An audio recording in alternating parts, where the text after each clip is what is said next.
Hey everyone, welcome to episode 3 of the series where I try to learn how to draw. I thought I would start this episode off with my mini haul from the art supply store. I felt like my fineliners were a little dry, which is why I've been pushing harder into the sketchbook than usual. I haven't used these liners in a really long time, so I thought I would go and try and get a fresh one to see what the difference was. I decided to go with the Staedtler Pigment liner, which is what Uncomfortable recommends. And I also got some charcoals for a future piece that will be coming up soon. And I got myself a kneaded eraser, because my eraser is struggling and getting very, very dark. The pigment liner cost me $3.79. I saw that it was $5 on Amazon, so it might be worth it to go check out your local art store before buying something online. Okay, so for these days, I started with my warm-up, and I felt like the marker definitely was a lot juicier, like it felt wet, and it laid down the pigment really easily. So I do think I was just having an issue with my markers being a little old and dry. I haven't used them in a long time. I've taken a pretty big break from art, so stay on top of that. It has been several days since the last time I drew, so I did feel pretty rusty on the ellipses. They weren't quite hitting the tops and bottoms, but I knew that it would improve over time. So I tried to go back to the rotated boxes exercise, and since I've realized that he doesn't really want us to do things so many different times and getting it perfect, but I really felt like I wasn't getting it enough. This first one I drew while looking at his example picture because I felt like my previous drawings started going off a cliff into territory where it didn't look quite as accurate. So I wanted to do a sort of study of the one he originally did. And I think it turned out okay, except I realized that I was copying more than actually thinking about the underlying forms a lot. I would just be thinking, where is this line in relation to this other line on the original, as opposed to where should this go because of the way the box is rotated.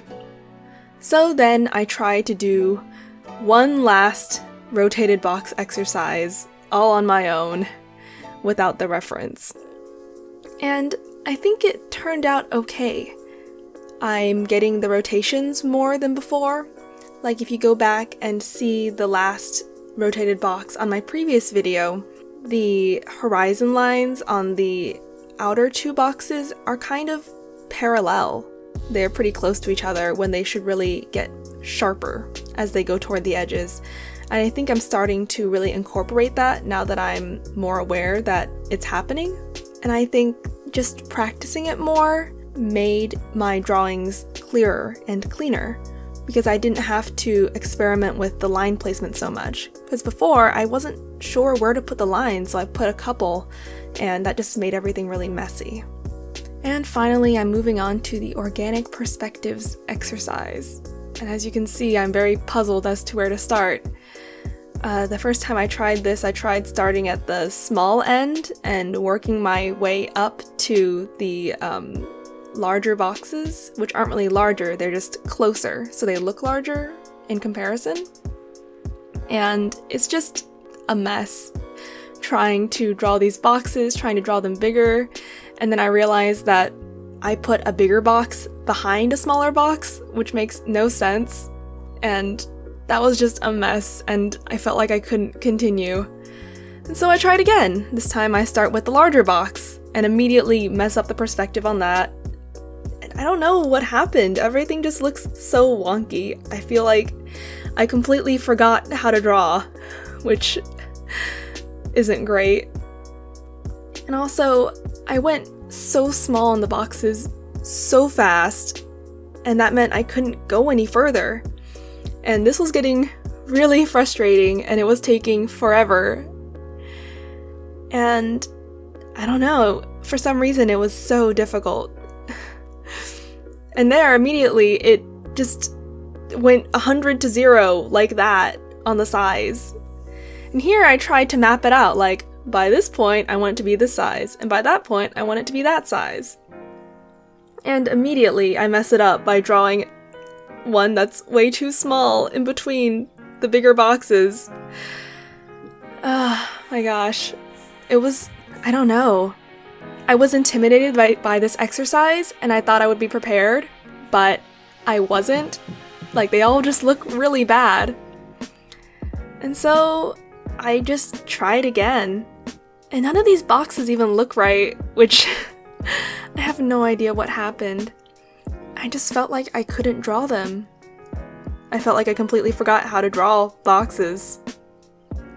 And it was just a really intimidating and hard exercise. I tried to draw boxes outside of this exercise and try again. I don't know. I feel like it started getting a little better after practicing, but it got so small again. I couldn't figure out how to size them correctly in relation to each other. So here I'm trying another page of boxes, seeing if I can figure out how to fix my drawings. I don't know if it was very successful. And here I'm even trying to plan out what size they're supposed to be, and I immediately mess it up by drawing a box that was smaller than what I was planning, which messed up the entire scale of the rest of the drawing. But that one actually turned out okay. I was pretty happy with it, actually. But it just wasn't right. I feel like I'm getting closer and closer after all these tries, but I just gave up at this point for the day. It's already been 2 hours and 42 minutes, and I wanted to go to sleep because it was late at night. And so I tried again. But this time I followed his video on how to draw a box. And I was a lot more purposeful with my lines, making sure that I practiced where the vanishing points were supposed to be, practicing what a box was supposed to look like, and oh my gosh, I was so much happier with my boxes after this. They look like actual boxes now. And I'm upset that I didn't do this before. And so I tried again. And now they took a lot longer because I was actually planning out where the vanishing points are supposed to be for the boxes and ghosting over every line like I should have been doing before. I do make the mistake of making the vanishing points a little extreme. Like with that second box there, I don't know, the perspective seems like something very close to you when they should be less extreme and more like, I don't know, a normal box. I don't know how to explain it. You should watch his video. So here, I'm feeling so much better about this because after the practice drawing the boxes, I can tell what's supposed to look right and what's supposed to look wrong now, which was exciting. And now that I actually have that framework where he tells you to draw the Y first in the middle of the box before adding in all the other edges, it's so much easier to plan out how big and how small I wanted each box to be, which made the scale a lot easier and allowed me to reach the end of my planned organic line. And that was exciting. Yeah, see here, they actually look like boxes that could be rotated in the real world, rather than a really flat two-dimensional image like I was doing before that didn't even look correct. It didn't even look correctly box-like. As you can see, that box in the middle there was rotated too much. Like, the perspective is off because it seems too close. The vanishing points are too close. And I can see that now. Whereas before, I wouldn't have really known what was wrong with it. Which is exciting. And I just want to get a lot of practice in on this because I see everyone else's beautiful homework on the organic perspectives exercises, and I wanted to be able to do mine really well too.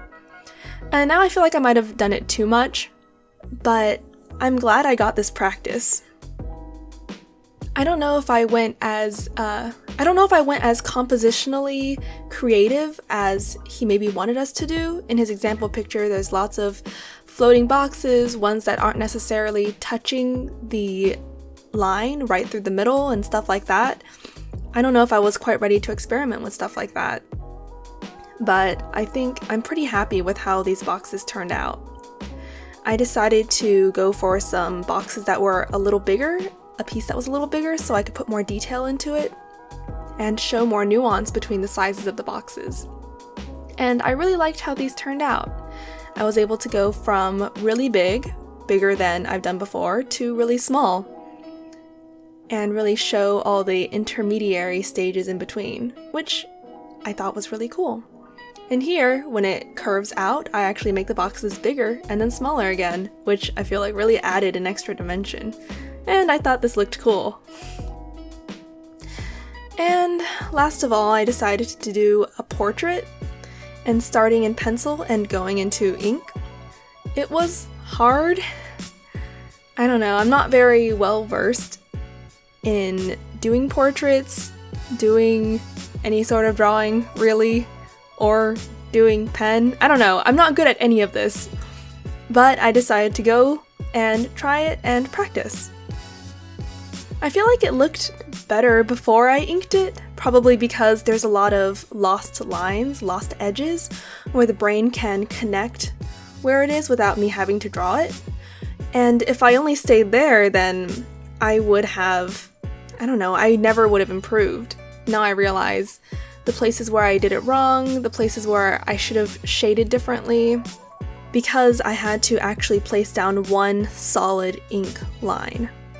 I thought it was pretty fun to do the hair texture here. I'm pretty bad at drawing hair, I'm not really sure how it works, but this hair had some distinct chunks in it where I could shade it and add highlights by not coloring in some places, which I thought was really nice. So this was day 8, and all of this stuff for day 8 took 2 hours and 25 minutes. So the video that comprises this video all took 5 hours and 7 minutes. And since this is the end of lesson 1, I will say that this entire series up to this point has taken me 18 hours and 6 minutes to finish lesson 1. And as you can see, this was my mistake here. I didn't take the perspective of the page into account when I was drawing this. So it looks really warped because I didn't want to get my head into the frame, and I didn't realize how off perspective it was. So that's something I definitely need to watch out for in the future. Thanks for watching, and be on the lookout for my next video. Also, I have started an Instagram, so if you want to follow me and tag me in your photos and stuff so I can see them, please check the description box. Thanks for watching and have a great week.